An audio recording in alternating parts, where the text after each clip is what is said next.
map of Africa is shifting tonight. We're seeing a continent caught between the old guard of military coup and a new era of multi-billion-dollar energy deals. It's a story of survival, ambition, and the high cost of leadership.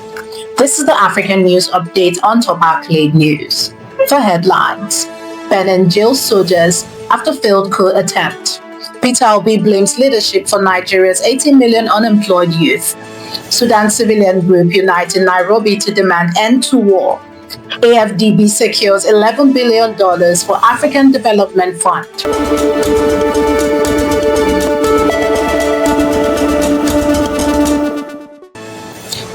About 30 people, most of them soldiers, have been jailed in Benin following a failed coup attempt on the 7th of December, when mutineers briefly seized state television and declared the government dissolved before being overpowered by loyalist forces with support from Nigerian and other West African allies, as well as logistical backing from France.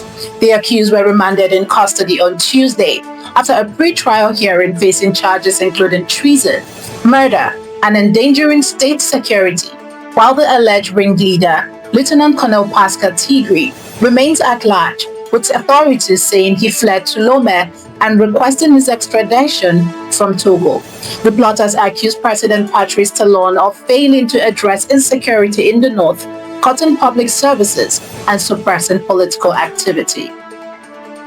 From one West African crisis to another, Nigeria is facing a challenge not of guns, but of opportunity. Former Anambra State Governor and 2023 Labour Party presidential candidate Peter Obi criticized the current administration for failing Nigeria's youth, describing the recent Action Aid International report that pegs youth unemployment at 80%, over 80 million young Nigerians, as an indictment on our leadership and economic direction. In a post on his verified X handle, Obi compared Nigeria's unemployment figures with South Africa's, accusing President Bola Tinubu's APC government of wasteful spending and corruption, and called for deliberate investment in MSMEs and youth empowerment to transform joblessness into productivity, stressing that leadership failure, not youth incapacity, is responsible for the crisis. While Nigeria wrestles with its human capital, Sudan civilian forces are stepping up to fight. Sudan's Sumud Civilian Alliance signed a joint declaration of principles in Nairobi on Tuesday, with the Sudan Liberation Movement marking a rare convergence among anti-war forces as they called for an immediate end to fighting between the Sudanese army and the Rapid Support Forces, rejected any military solution, and demanded an unconditional ceasefire and a 3-month humanitarian truce under the roadmap proposed by the International Quad of Saudi Arabia, the United States, the United Arab Emirates, and Egypt. Former Prime Minister Abdallah Hamdok was among the signatories, who also agreed to exclude the ousted National Congress and the Islamic movement from future politics, designate them as terrorists, and bar the warring parties from a democratic transition aimed at elections, while urging broader civilian participation and decisive international pressure. Rebuilding nations like Sudan requires more than just signatures. It requires massive capital, and the African Development Bank just secured a major piece of that puzzle.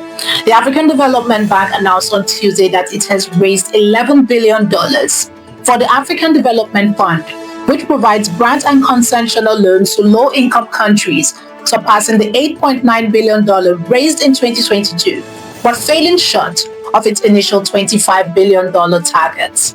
The funds were secured at a 2-day donor pledging conference in London, with 43 partners contributing, including 19 African nations, participating for the first time, and major pledges from the OPEC Fund for International Development and the Arab Bank for Economic Development in Africa, while U.S. support remains uncertain following a May withdrawal of $197 million under the previous administration. Since 1972, the ADF has disbursed $45 billion for infrastructure, irrigation, and electricity projects across 37 countries, offering long-term financing to governments struggling with debt and limited access to capital.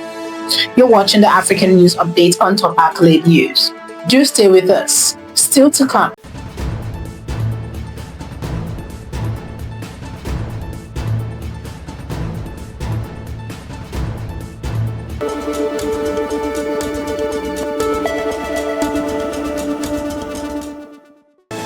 Thanks for staying with us.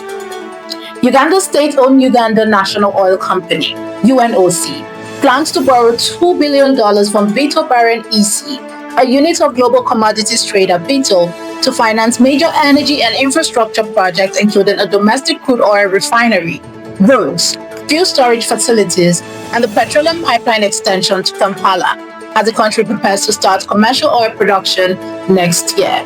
Junior Finance Minister Henry Musasiza told lawmakers the 7-year loan carries a 4.92% interest rate and was approved by Parliament, adding that the financing supports a $4 billion 60,000 barrel per day refinery being developed with UAE-based Alpha MBM Investment, which holds a 60% stake, while UNOC retains 40%. For Uganda, the deal signals that oil ambitions are now moving from promise to concrete, one loan agreement at a time.